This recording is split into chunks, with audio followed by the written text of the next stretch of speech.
Hello and welcome to Amberton, January 2015. This is just an update on, well, doing the track work. As you can see, the locomotive here is on elevated track, i.e. this side is elevated up and this side isn't. So it gives you a nice run through a curve.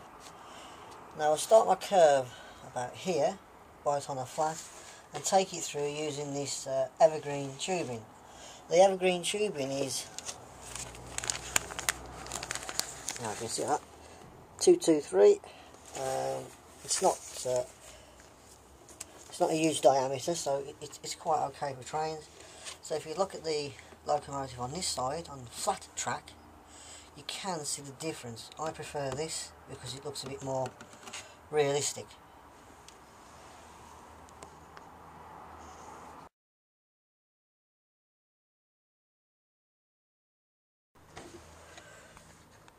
Right, so if we take the bridge away, that'll be placed in once I start the main scenic.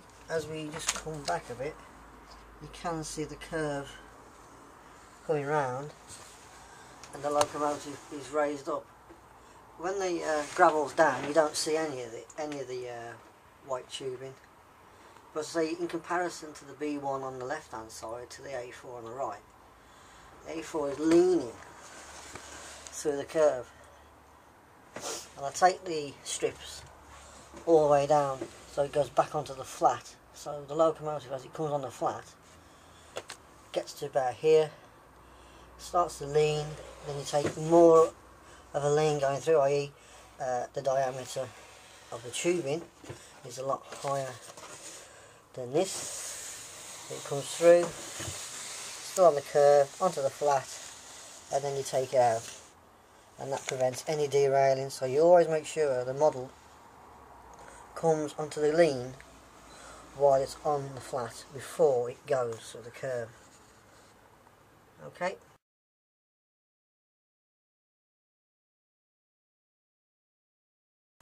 So if we look at the rear now, you can see this camera doesn't pick things up that brilliantly, but you can see the lean.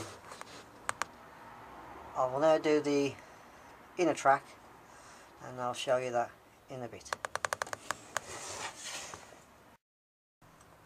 Right, having now completed the inner track, which is now all been elevated, it is slightly raised more. I've used evergreen tube 124, which is a bigger diameter, only very slightly, because being an inner track it would have to lean a lot more than the outer track, if that makes any sense.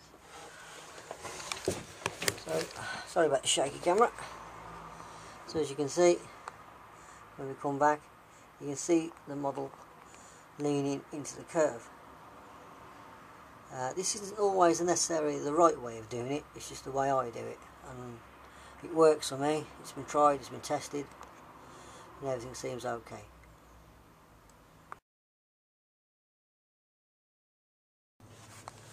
So as you can see here, I've been working on my tunnel. All this area here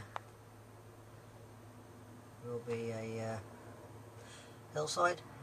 The tunnel entrance on the right hand side runs through a dead end. This will just give the illusion that the tunnel is obviously a lot longer than what it is, but it will hold, or I should say hide, 2 DMUs. So I can call them up when I want them. I'll come through here, up to the junction. That was a point. The point on the right hand side leads to a disused branch line, obviously through the beaching act. So I'll come over the points, just catch points. All the point motors are wired up, and through this junction. As we come back a bit, you can see, sorry about this bumpy camera, it's just the way I am. The illusion on the right hand side will just be 2 storage areas for DMUs or short trains. So that's what I've gone with. I've not having the station there. The station is being moved to the other side of this part of the layout. So as we look up, you can see I've silver foiled the roof. Doesn't make much difference in here with the door open, but it probably will do come the summer, or when I manage to get all the wiring sorted out, that I won't need the door open, because I've just got the extension lead into here at the moment. But eventually everything will be in the main shed, and there won't be any wires going out to the house.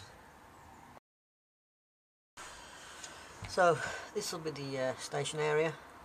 I did have all the models out representing what it might look like. Obviously the platforms are going to be made out of I should say the platforms are going to be made out of exterior polyfiller.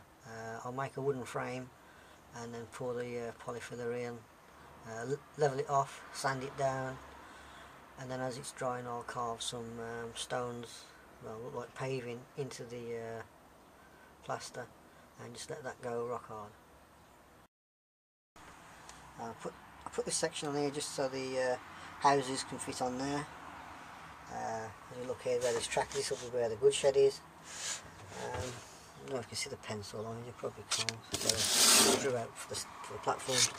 But this line will come round, you know, to a buffer stop, just to store some wagons and stuff. But yeah, the platforms will be from there, so I'll make it look like the platform's longer than what it actually is. This is a separate part of the layout and doesn't continue into the scenery section outside. It adds into the main shed. It's just an extension really for this part of the layout. As you can look down, you can see the loco leaning into the curve as it goes down onto the junction.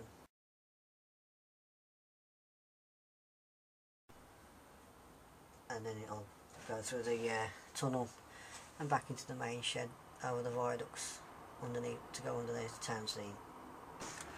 Right, to end this particular video for this month, I've just put the point in for the siding, which will show you then the where the, well, I should say that will be where the goods shed goes.